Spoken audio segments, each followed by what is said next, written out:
बिस्मिल्लाहिर्रहमानिर्रहीम। Welcome to recipe hub with Lubna. चलें आज सीखते हैं कि बहुत ही क्विक और फास्ट रेसिपी हलीम की घर में आप कैसे बना सकते हैं और जायका ऐसा होगा कि देगी हलीम को भी आप भूल जाएंगे। बहुत ही फास्ट इजी रेसिपी है, शुरू करते हैं। हमने लेना है जौ 1 कप और होल व्हीट हाफ कप। सारी दालें और चावल जो हैं वो हमने तकरीबन 3 to 4 टेबल स्पून लेनी है। करना क्या है, इसको 15 से 20 मिनट बिल्कुल हॉट वाटर में अच्छी तरह धोने के बाद जो है वो हॉट वाटर में आपने सोक करना है 15 मिनट के लिए कवर करके। पानी गर्म हो, अब आपने इसको सोक कर देना है 15 मिनट के लिए। 15 मिनट के बाद क्या करना है, पानी जो है वो इसी पानी के साथ इसको अच्छी तरह ग्राइंडर में डाल के, घर में नॉर्मल जो ब्लेंडर जग होता है उसमें डाल के आपने इसको अच्छी तरह ग्राइंड कर देना है।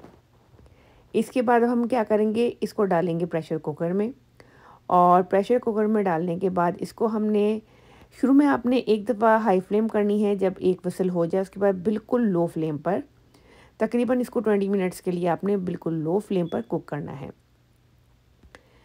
अच्छा जी, इसमें एडिशनल जो है वो मैंने तकरीबन 3 कप पानी और ऐड किए थे ग्राइंड करने के बाद। अच्छा, अब इसको प्रेशर कुकर में 20 मिनट के बाद जब मैंने खोला तो इसका ये रिज़ल्ट था, अच्छी तरह सारा कुछ गल गया है। क्यों है ना फास्ट और इजी। अब क्या करना है, प्रेशर कुकर में ऑयल डालना है। बीफ और चिकन जो आप इस्तेमाल करना चाहें वो डालेंगे। आप इसको 1 पॉट में भी बना सकते हैं। लहसुन अदरक डाल के अच्छी तरह जो है वो गोश्त को भून लें, चूँकि बीफ में स्मेल थोड़ी सी होती है तो अच्छी तरह भून जाएगा लहसुन और अदरक के साथ, तो इसकी स्मेल ख़त्म हो जाएगी।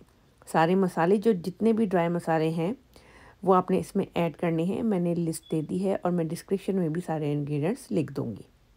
मसाले के साथ अब आपने इसको अच्छी तरह भूनना है ताकि मसाले में किसी किस्म की भी स्मेल ना रहे और बहुत अच्छी सी इसकी भुनने की खुशबू आने लगे। जब मसाला भुन जाएगा तब हम इसमें डालेंगे दही। दही को आपने हमेशा जो है वो फेंट कर डालना है ताकि इसमें वाइट स्पॉट्स ना बने। तेल सेपरेट हो गया है और गोश्त अच्छी तरह भुन गया है। हमने डालनी है इसमें दही। दही डालने के बाद इसको हमने 1 से 2 मिनट मज़ीद भूनना है ताकि अच्छे से जो है वो दही का पानी खुश्क हो जाए। इसमें हम ऐड करेंगे पानी के। इसके बाद जो है वो इसको प्रेशर कुकर में हमने कुक करना है। जब फर्स्ट विसल हो जाए उसके बाद तकरीबन इसको मीडियम टू लो फ्लेम पर आपने 20 to 25 मिनट के लिए कुक करना है। डिपेंड करता है आपके ओवन पे। अब हमने क्या करना है, जब 30 मिनट तकरीबन 25 to 30 मिनट्स के बाद मैंने खोल के देखा, गोश्त बहुत अच्छे से गल गया है। बिल्कुल आपको कोई मेहनत नहीं करेगी, हाथों से ऐसे रेशे अलग हो रहा है। अब हमने जो है वो गोश्त को अलग कर लेना है, निकाल लेना है और इसको जो है वो रेशा कर लेना है। सारा गोश्त मैं निकाल लूँगी और जिसका कोरमा बचा हुआ है वो अब हम डाल देंगे दालों में, जो कि पहले ही हमने पका के रखी है। अब सारा जो है हम ये इसमें शिफ्ट कर देंगे और जो नीचे फ्लेम है वो मीडियम पे मैंने ऑन कर दी है, क्योंकि अब हम इसे कुक करेंगे मसाले के साथ।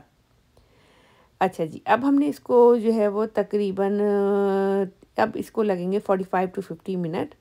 इसको हम जो है वो अच्छी तरह घोटते जाएंगे और जो है वो हलीम को कुक करते जाएंगे। अच्छा जी, अब हमने जो गोश्त है उसको रेशा रेशा कर लिया। देख लें बीफ कितना अच्छे से गल गया है। बहुत आराम से कोई मेहनत के बगैर इतनी मज़ेदार हलीम रेडी होगी।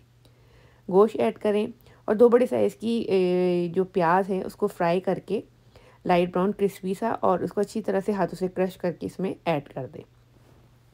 अब आपका कुछ भी नहीं है इसमें, सिर्फ आपने इसको घोटना है।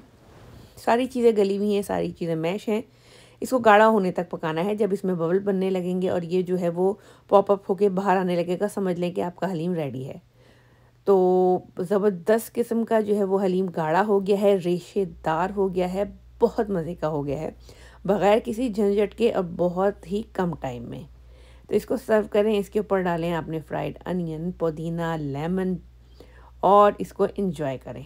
देख सकते हैं फाइनल रिज़ल्ट कितनी टेस्टी हलीम बनी है, बहुत ही कम मेहनत के साथ। तो ज़रूर रेसिपी ट्राई करें।